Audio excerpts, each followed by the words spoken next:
지금 이 순간 여러분은 어떤 선택 앞에 서 계십니까? 참을까 말까, 포기할까, 붙잡을까. 한평생 참아왔던 관계에 대해 이제는 끝을 고민하고 있다면 여러분은 절대 혼자가 아닙니다. 누군가는 말합니다. 나이 들어 뭐하러 이혼하냐? 그냥 참고 살아라. 하지만 정작 그 참음의 끝에는 가장 깊은 외로움이 놓여 있었습니다. 오늘 저는 오랜 세월 묵묵히 버티고 가정을 위해 인생을 걸어온 3명의 여성에게 이렇게 물었습니다. 왜 지금 이제야 이혼을 생각하시나요? 그 질문에 한참을 침묵하던 첫 번째 여성은 단호하게 말했습니다. 외도요. 남편의 외도가 이유였어요. 나는 정말 끝까지 참았는데 그 사람이 끝까지 나를 배신하더라고요. 이혼을 결심한 그녀의 이름은 박은숙 씨. 서울 도봉구에 살고 있는 올해 64세 여성입니다. 남편과는 25에 결혼해 39년을 함께 살았습니다. 남편은 은행원이었고 은숙 씨는 내내 가정주부로 아이들 뒷바라지와 시부모님 병수발까지 단 하루도 자신을 위한 삶을 살아본 적이 없었다고 말했습니다. 남편은 말이 없었어요. 일찍 나가 늦게 들어오고 말도 거의 없고 사랑한다는 말은 결혼식 때 이후 한 번도 못 들었죠. 그래도 저는 그 사람이 성실하다고 믿었어요. 그런 사람이니까 괜찮다고 믿었고요. 하지만 정년 퇴직 이후 남편은 지역 봉사활동을 하겠다며 주중에 자주 외출하기 시작했고 집에서 보내는 시간은 오히려 줄어들었습니다. 은숙 씨는 그때부터 어딘가 낯선 기운을 느꼈다고 했습니다. 사람은 참 이상해요. 눈에 보이지 않아도 마음이 먼저 느끼더라고요. 그녀는 남편의 휴대폰을 몰래 확인했고 그 안에는 어떤 여성과 주고받은 문자들이 가득했습니다. 보고 싶어요. 어제처럼만 웃어주세요. 당신과 있을 땐 세상이 따뜻해요. 은숙 씨는 손에 힘이 풀려 그 자리에 주저앉았다고 말합니다. 그 순간 39년의 결혼 생활이 순간적으로 뒤집히는 느낌이었다고 했습니다. 아이들이 어릴 땐 버티는 게 맞다고 생각했습니다. 시댁 일이 많을 땐 참아야 한다고 생각했습니다. 그런데 이제 와서 남편이 자신을 배신한 걸 보며 은숙 씨는 내가 지금 이 사람과 남은 생을 왜 함께 해야 하지? 라는 근본적인 질문을 스스로에게 던지게 되었다고 말했습니다. 나는 내가 너무 불쌍했어요. 가정 지키려고 혼자 그렇게 아등바등 살았는데 그 사람이 나한테 해준 건 배신이더라고요.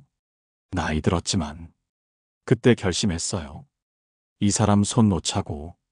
이혼을 선택한 이후 은숙 씨는 오랜만에 미용실에 가고 걷기 운동을 시작하고 마을회관에서 글쓰기 수업도 듣기 시작했습니다.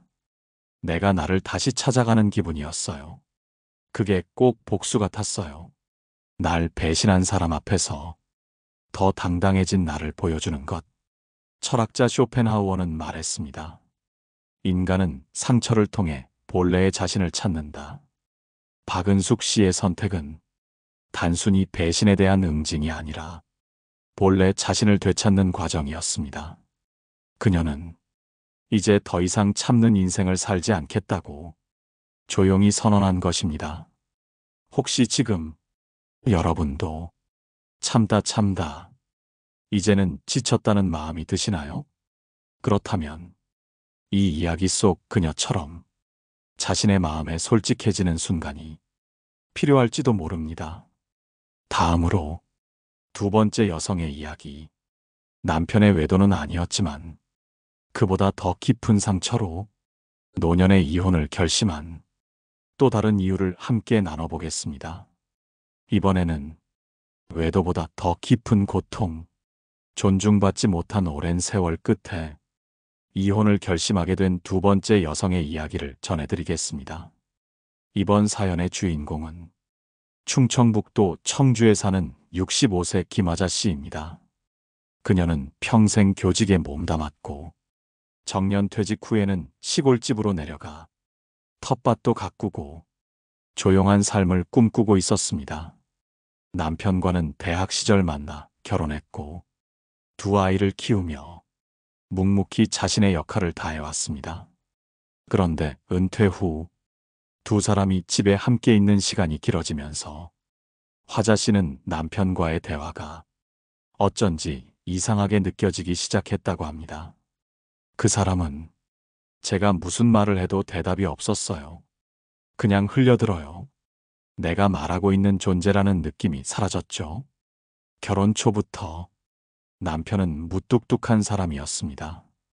그저 묵묵히 일하고 경제적으로는 가족에게 부족함 없이 해주었지만 감정 표현은 전무했고 대화는 늘 단답형이었습니다. 화자 씨는 그 모든 걸 성격이라 생각하며 참아왔습니다. 하지만 아이들이 독립하고 부부만 남게 되자 그 침묵은 더 이상 견딜 수 없는 고립감으로 바뀌었습니다. 하루 종일 같은 집에 있어도 한마디도 안 하고 아침에 눈 떠도 인사 없고 밤에 자면서도 서로 등을 돌리고 저는 거기서 죽어가고 있었어요. 그러던 어느 날 동네 도서관에서 우연히 알게 된 동년배 여성들과의 독서 모임에서 화자 씨는 완전히 다른 세계를 경험하게 됩니다. 서로의 이야기를 듣고 자신의 생각을 나누고 어떤 날은 눈물도 어떤 날은 웃음도 나누는 그 모임에서 화자 씨는 처음으로 나도 말할 수 있는 존재였구나 하는 감정을 느꼈다고 합니다. 그 모임에서요. 누가 제 말 끝까지 들어주고 고개 끄덕여주는데 눈물이 나는 거예요. 그게 그렇게 고팠던 거예요. 그저 내가 누구인지 존재한다는 감각 하나가. 그리고 그 순간 화자 씨는 깨달았다고 합니다. 내가 왜 이렇게 살고 있지? 이 사람과 함께 있으면서 나는 사라지고 있었구나. 남편은 여전히 아무런 감정을 표현하지 않았습니다. 화자 씨가 어디 나가는지, 무엇을 좋아하는지, 그 어떤 관심도 보이지 않았고, 오히려 그 나이에 뭘 그리 바쁘게 다니냐? 하는 말로 그녀를 깎아내렸습니다. 그 말 한마디가 화자 씨에게는 돌이킬 수 없는 결심이 되었다고 합니다. 아, 이 사람은 내가 살아있는 사람이라는 것도 이해하지 못하는구나. 그때 나는 진심으로 결심했어요. 남은 생은 이 사람 말고 나를 봐주는 사람들과 보내야겠다고요. 화자 씨는 이후 딸과 상의하여 작은 전셋집을 얻어 혼자 살기 시작했습니다. 이혼 절차는 차근차근 밟고 있었고 남편은 처음엔 말도 없었지만 화자 씨가 떠나고 나서야 연락을 시도해 왔습니다. 왜 이러냐? 가만히 잘 살던 사람이 갑자기 왜 이러냐? 하지만 화자 씨는 그 말에 웃으며 이렇게 대답했다고 합니다. 나는 가만히 살았던 게 아니라 묻혀 살았던 거예요. 이제는 내가 나로 살고 싶어요. 여러분, 존중받지 못한 삶은 시간이 지날수록 더 깊은 상처를 남깁니다. 말을 하지 않는 사람 옆에서 감정을 갈망하다 지친 이들, 존재를 지워가며 살아온 이들에게 침묵은 폭력보다 아픕니다. 철학자 마르틴 부버는 말했습니다. 진정한 관계는 너라는 존재를 너 그대로 인정해줄 때 가능하다. 김화자 씨는 그 너라는 존재로 살아갈 기회를 더 이상 놓치지 않기로 결심한 겁니다. 혹시 지금 여러분도 존중받지 못한 삶을 그저 익숙함이라는 이름으로 참고 계신가요? 그 익숙함이 여러분을 지우는 일은 아닌지 한 번쯤 돌아보셔야 합니다.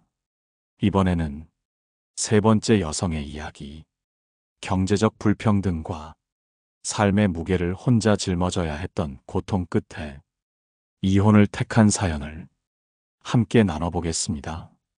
이번에는 경제적 불평등과 삶의 무게를 혼자 짊어지며 살아온 끝에 결국 이혼을 결심한 세 번째 여성의 사연을 들려드리겠습니다. 이야기의 주인공은 부산 해운대에 살고 있는 67세 최정희 씨입니다. 정희 씨는 남편과의 결혼 생활을 무려 41해 동안 이어왔습니다. 처음 결혼할 때만 해도 두 사람은 큰 꿈이 있었습니다. 작은 공장에서 함께 일하며 자녀 교육을 최우선으로 삼고 집도 장만하고 노후엔 손주들 키워주며 평범하게 살아가자. 그게 정희 씨 부부의 약속이었습니다. 하지만 시간이 지나면서 그 약속은 한 사람의 희생 위에 세워진 공든 탑이 되어갔습니다. 정희 씨는 두 아이를 키우느라 직장을 그만두고 살림과 아이들 교육을 전담했고 남편은 외부에서 벌어오는 일에만 집중했습니다. 겉으로 보면 역할 분담이 잘 된 가정처럼 보였지만 문제는 그 역할이 균형을 잃고 책임이 아닌 지시로 바뀌기 시작한 순간부터였습니다. 남편은 늘 돈 버는 사람이니까 모든 결정권이 자기한테 있다고 생각했어요. 자식들 진로, 재산 관리, 시댁과의 관계까지 제가 말하면 넌 몰라도 돼. 집에서 살림이나 잘해. 그 말이 제 인생을 갉아먹기 시작했어요. 정희 씨는 평생 돈 관리를 직접 해본 적이 없습니다. 월급은 고스란히 남편 통장으로 들어갔고 생활비를 요청하면 꼭 이유를 설명해야 했습니다. 지금 돈 나갈 때냐? 그건 다음 달에 하지. 이런 말들을 들으며 그녀는 경제적 의사결정에서 철저히 배제당했고 자신의 존재가 가사노동자로만 축소되어 간다는 절망감을 안고 살았습니다. 가장 큰 충격은 남편의 퇴직 후였습니다. 정년 퇴직을 하고 나서 남편은 집에 머무르는 시간이 늘었지만 여전히 정희 씨에게는 가사노동 외에 어떤 대우도 돌아오지 않았습니다. 오히려 이젠 네가 벌어야지. 몸도 멀쩡한데 왜 집에서 노냐? 이런 말들을 듣게 되며 존엄은 한순간에 무너져 내렸습니다. 그 사람은 내가 이 집을 어떻게 지켰는지를 몰라요. 새벽마다 시장 다녀오고 아이들 학원비 아끼려고 내 신발은 몇 해를 신었는지 몰라요. 그런데도 내가 집에서 놀기만 했다고 말하더라고요. 정희 씨는 어느 날 갑자기 이 삶이 더는 자신의 것이 아님을 느꼈다고 합니다. 그리곤 남편 몰래 노후 자금을 나눠 정리하고 딸에게 연락해 작은 원룸으로 이사를 준비하기 시작했습니다. 처음엔 무서웠어요. 내가 늙고 병들었을 때 누가 날 돌봐줄까? 그런 생각도 했죠. 근데 그 사람 옆에 있어도 난 이미 돌봄을 받지 못하고 있었어요. 그때 깨달았어요. 이건 이혼이 아니라 해방이라는 걸. 그녀는 이제 지역 문화센터에서 독거 여성들을 위한 재무 상담 자원봉사를 하며 자신의 경험을 나누고 있습니다. 혼자 사는 삶이 외롭지 않다고 말하지는 않았습니다. 하지만 혼자 벌어먹는 밥 한 끼가 누구 눈치도 안 보이고 내가 선택한 거라는 이유만으로 참 따뜻하다고 했습니다.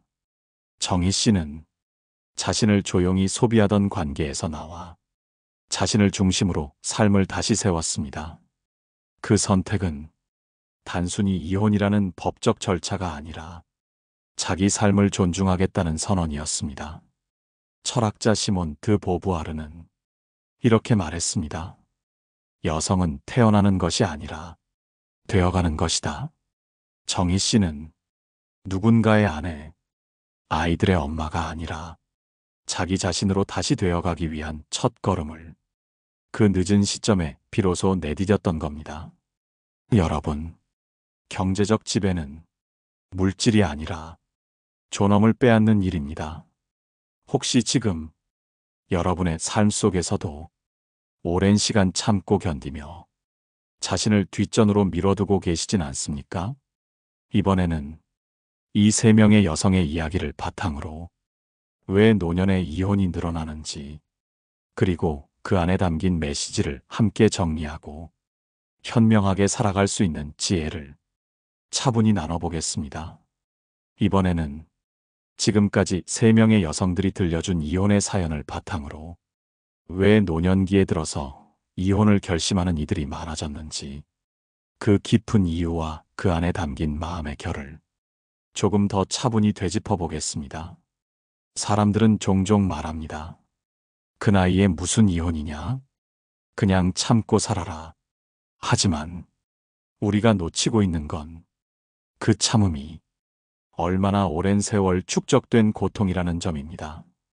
단순히 한순간의 감정이 아니라 10년, 20년, 심지어 30년 넘게 쌓여온 외로움과 억울함, 그 모든 게 더는 마음 안에 담기지 않을 때 사람들은 비로소 관계를 정리하려는 결심을 하게 됩니다. 첫째는 외도였습니다.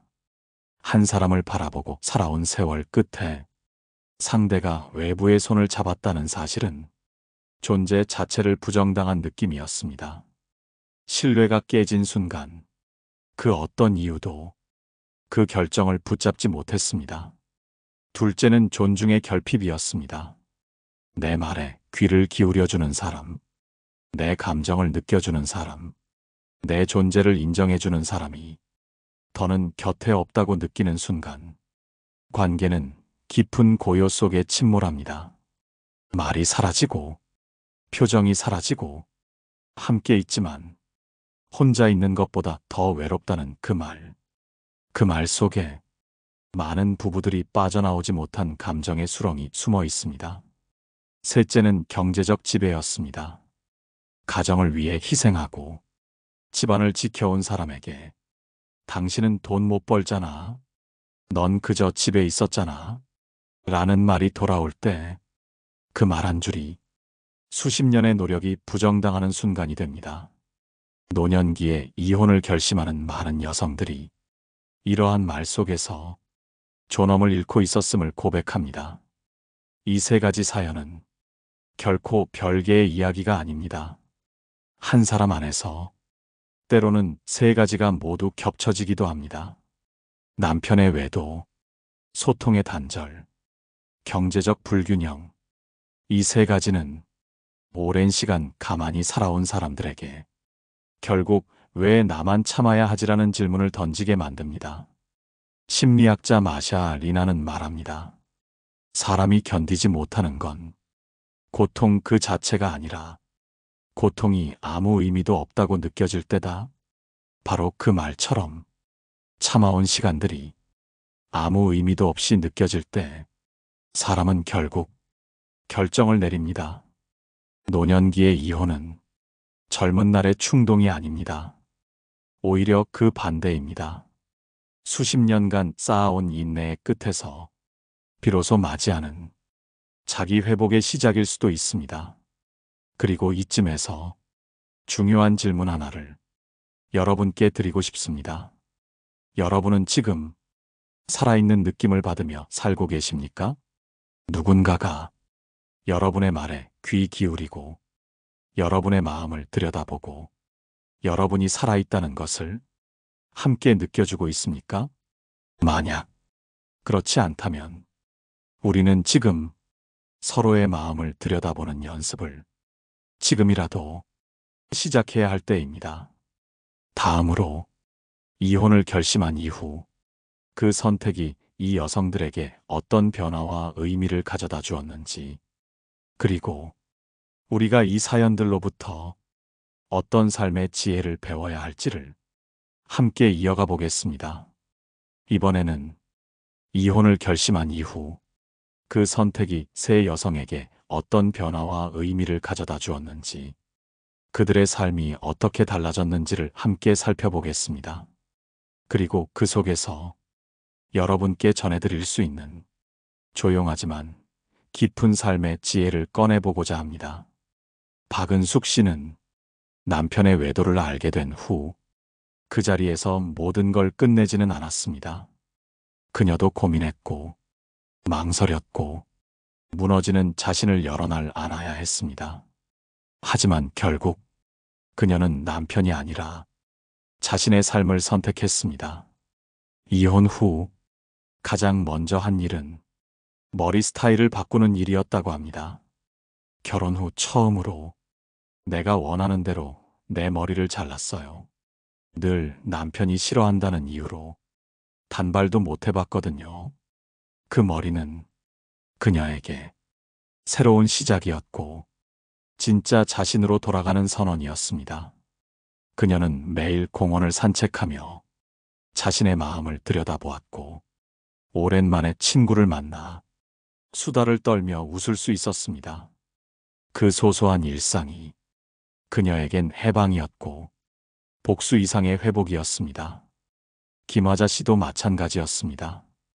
존중받지 못한 관계에서 더 이상 사라지지 않기 위해 그녀는 조용히 떠났습니다. 이혼을 선택한 뒤 그녀는 독서 모임에서의 경험을 살려 마을 주민들과 함께 노년의 목소리라는 이름의 소모임을 만들었습니다.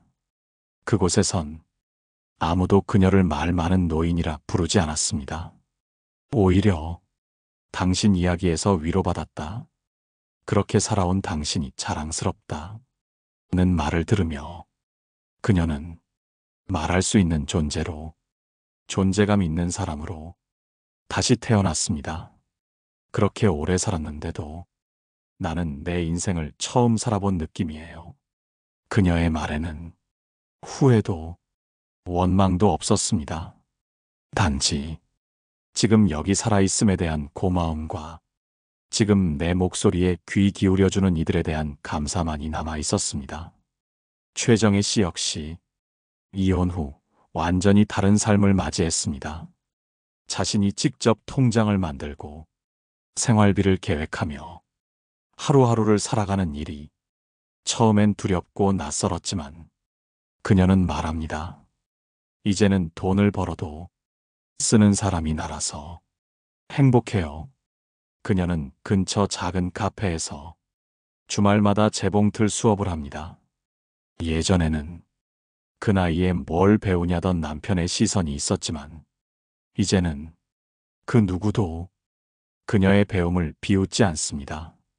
오히려 그녀는 자신보다 더 어린 여성들에게 선생님이라 불리며 인생의 후반전을 스스로의 이름으로 살아가고 있습니다. 여러분, 이 세 여성의 공통점이 보이시나요? 이혼이 인생의 끝이 아니라는 것, 누군가의 아내라는 타이틀을 벗어던진 순간 비로소 나라는 존재로 살아가기 시작했다는 것, 그리고 그 삶이 비로소 따뜻하고 평화롭고 자유롭다는 것입니다. 사람들은 종종 묻습니다.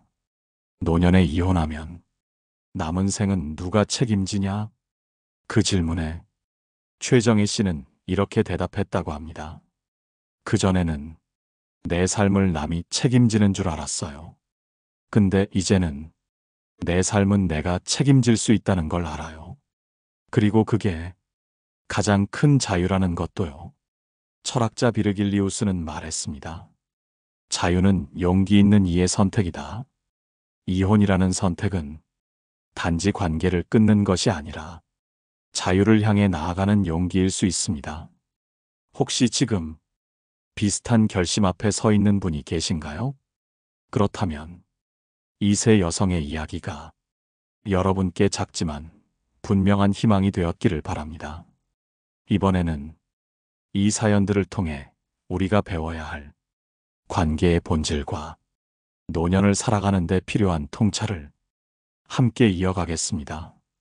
이번에는 지금까지 들려드린 세 여성의 삶을 바탕으로 우리가 노년의 관계에서 꼭 기억해야 할 관계의 본질과 삶을 회복하는 데 필요한 통찰을 나누어 보겠습니다. 사람은 누구나 젊을 때는 참고 견디는 게 미덕이라고 배웁니다. 그런데 나이 들어서도 그 참음을 미덕으로 여기게 되면 결국 남는 건 습관처럼 굳어진 외로움뿐입니다.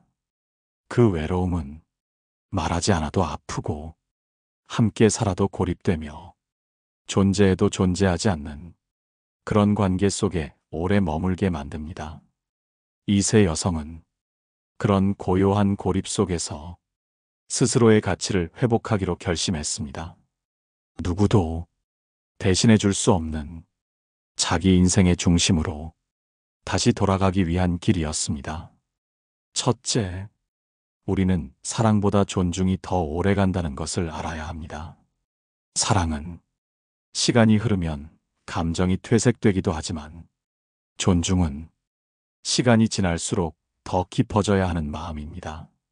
넌 몰라도 돼. 말해봤자 소용없어. 내가 뭘 알아? 이런 말들은 그 사람을 파괴하는 말입니다. 이런 말들이 쌓이면 결국 사랑이 아니라 서로를 견디는 삶이 되고 맙니다. 둘째, 경제적 불균형은 물질의 문제만이 아니라 관계의 권력 문제라는 것을 기억해야 합니다. 돈을 벌지 않았다고 해서 가치를 가지지 않은 것은 아닙니다. 평생 가정을 지키며 아이를 키우고 집안을 돌본 이들의 노동은 어떤 직장보다 힘들고 중요한 일이었습니다. 그런 삶을 집에만 있었잖아. 돈도 못 벌었잖아. 이런 말로 평가절하 한다면 그건 상대의 삶을 지워버리는 일입니다. 셋째, 이혼은 무너지는 것이 아니라 스스로를 세우는 또 하나의 길일 수 있습니다. 많은 분들이 이혼이라는 단어에 담긴 무거운 이미지를 두려워합니다. 하지만 그 이면에는 자신을 되찾고 다시 피워가는 삶이 존재합니다. 이혼이란 단지 법적인 단절이 아니라 감정의 회복, 존재의 존중, 그리고 자기 인생에 대한 책임의 시작이기도 합니다. 그리고 넷째, 노년의 삶은 관계보다 자기 자신과의 화해가 더 중요합니다.